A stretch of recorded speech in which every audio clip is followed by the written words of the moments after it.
Chapter My boyfriend, Kevin Woods, was a forensic doctor. Meanwhile, I got kidnapped by the ex-convict he had helped sentenced to prison in the past. He and his accomplices strapped a bomb to me. The kidnapper glared at me angrily. "You're Kevin's girlfriend." "Yeah, tell him to get his ass over here right now." I was forced to call Kevin. He sounded very impatient when he responded. "I told you not to call me when I'm working." "You're so annoying," I explained hurriedly. "Kevin, I got kidnapped.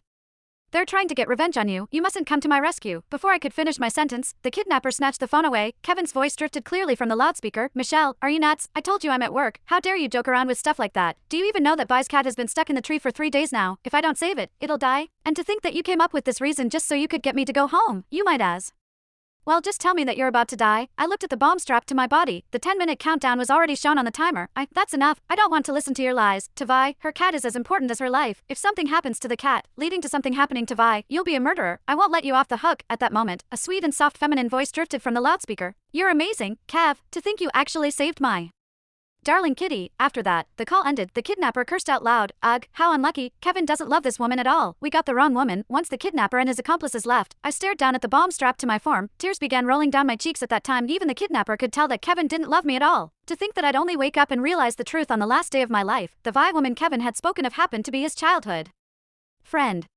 Violet Ray. When Kevin and I first started dating, he told me Violet was like a little sister to him. Of course, I believed him, but once I realized that something was fishy, I was already head over heels in love with Kevin. I couldn't extract myself from our relationship anymore. Kevin would always hurry over to Violet at any time of the day as long as he received a phone call from her. This also happened during his first meeting with my parents. He ditched us right away without a care in the world and hurried over to Violet just because she was scared of the dark. He didn't even bother explaining what happened to us. All he said was, "Something came up." Back then, I had stopped him because I didn't want him to leave. I even begged him to stay out of respect for my parents. All Kevin did was chuckle coldly. "Michelle, this is how things have been between Violet and me over the past 20 years or so. If you can't get used to this, then you can forget about marrying me." I had consoled myself that Kevin was just treating Violet like his little sister and that he still loved me, but I only realized the truth when I was about to die. Kevin never loved me from the start. Violet was the only woman he cared about. Before the bomb detonated, I sent one last text message to Kevin. "Farewell. I hope that we will never meet again in another life." Chapter bits and pieces of my body were scattered across the ground. In fact, one couldn't tell what I looked like right now. My soul levitated in midair. I just stared at my body from above. I didn't feel particularly sad. To me, death was an escape. I had no idea how long I had been floating around. That was, until Kevin arrived at the scene. He trailed behind a group of police officers. He was mainly in charge of taking photos of the scene and recording the details as well as communicating with his colleagues. One of the police officers said, "We discovered some gunpowder at the scene. Perhaps someone crafted this bomb by hand.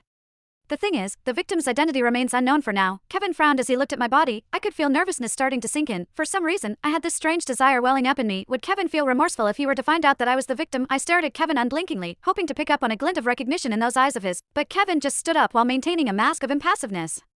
"I can tell that the victim is a female."